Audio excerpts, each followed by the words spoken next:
We're standing in the Airbnb project where we've had it listed now for 12 months on Airbnb and Booking.com. Now this property made £28,358 over the course of the 12 months. So as you can imagine, there's a lot of guest turnovers, which means the property has quite a few suitcase scuff marks and other problems with it. So I'm here to show you some of the maintenance issues that we're facing. The first thing is in the entrance hallway, which is probably the most high traffic area.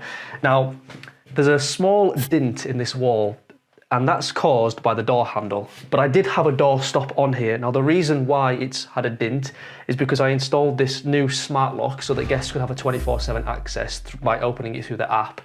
And originally the old door handle was on here, the original, and it was a lot narrower than this, which meant that the door stop would stop it. But now, as you can see, it's hitting the wall. So I've put some, do you want to come see? I've just put some caulking, some filler in here rather, and it's not a problem because this hallway needed a lick of paint anyway. As you can see, we've got some scuff marks along here, all the way down here, and obviously this is the first thing that guests see when they walk into the property, so you need to have that good first impression. As we progress through into the living room, the first thing you're going to see is all this mess and all these tools, and that's because one guest unfortunately had a spillage and the water was left for a few days and it's made the laminate bubble.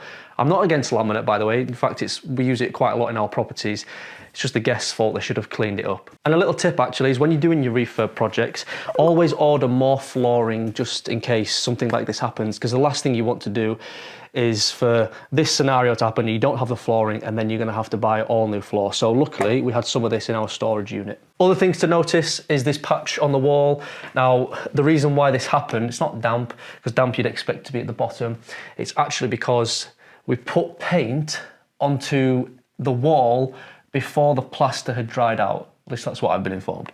So what we've done is it's quite an easy fix. It's obviously dried out now, so we've put some filler around the edges. I'm going to come along and just basically touch this up, so you won't even see that. Plus this sofa goes against this wall and it's been scratching the wall. So obviously that's been filled in and painted over. And the reason why that was so hard to dry out is because we actually did this in winter time and there was just too difficult, too cold, and the plaster just was struggling to dry. Moving into the kitchen for the maintenance issues.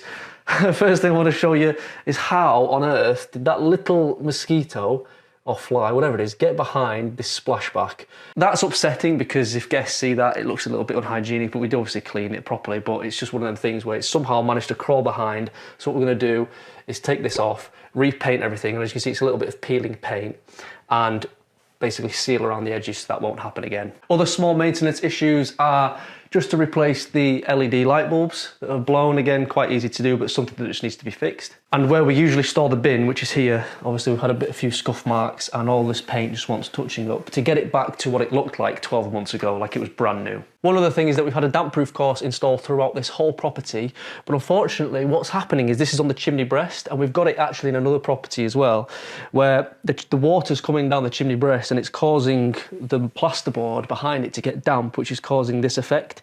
Now we can treat this with some damp-proof cream and some damp-proof paint, and then just use our emulsion over the top. So it's an easy fix, but obviously just a little bit upsetting that it's happened. But these are old Victorian terraced houses, so you know, not a lot that we can do about it. But like I said, every other wall has had a damp-proof course and it's completely fine. And then as we go upstairs, as you can imagine, guests have got suitcases, they're pulling it up and it's getting high traffic, and we've got like little chip marks in our skirting boards. Again, an easy fix, but just needs a bit of a touch up of the paint. Another little tip as well is obviously the carpets. We do have some staining. Now, if I'm going to give you a little piece of advice from this, yes, carpets make it feel a little bit more warmer, a little bit more homely, but some guests don't treat it as their home. So if they're spilling tea or coffee or whatever that is, first of all, they're probably not going to wipe it up, which is frustrating. And second of all, it's almost impossible for us to track who's done that because we're not here inspecting all the time.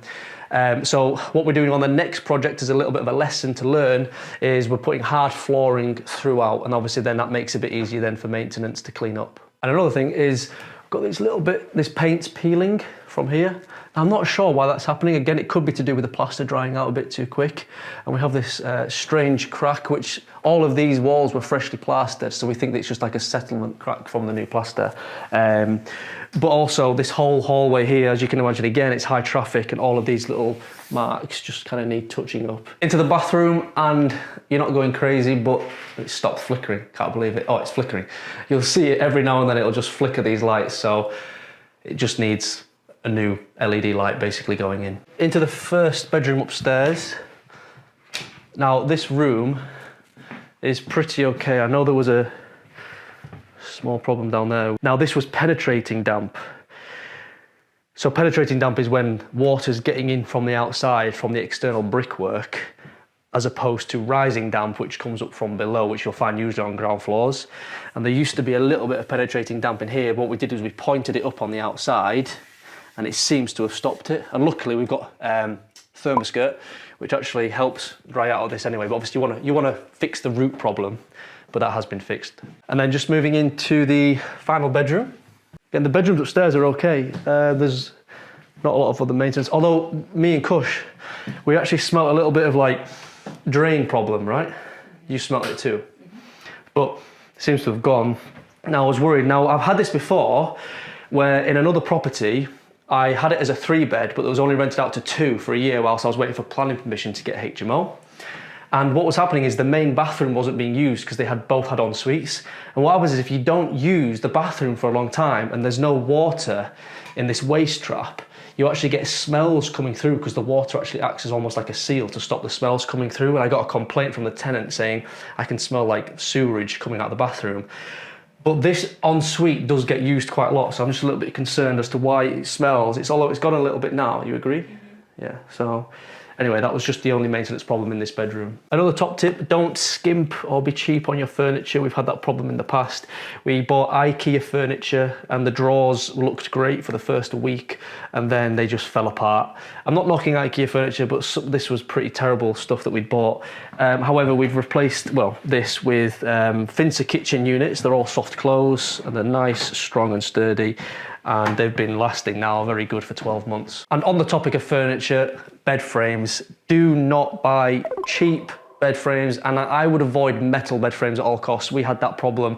The legs were doing the splits like a gymnast. It was terrible. I had complaints from the guests, and obviously we've now replaced them with stronger bed frames, and touch wood, we haven't had, there's no wood, we've never had a complaint yet. And another small minor problem is that this door used to open and it used to bash onto this cupboard.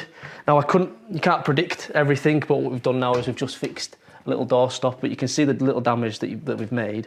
But like I said, it's just one of those things that you'll live and learn, and I won't forget to do that again in the next one. To do all of this maintenance, I had to get some time, so I've booked out on my calendar, which is synced to booking.com and Airbnb, a little bit of time for the maintenance team. As you can see, this bit in grey, so we've got until next Wednesday to get the maintenance works finished, which is plenty of time. I don't like doing this generic like and subscribe, but it really does help support the channel. So if you found any value, please do leave it with a like, and any questions in the comments as usual.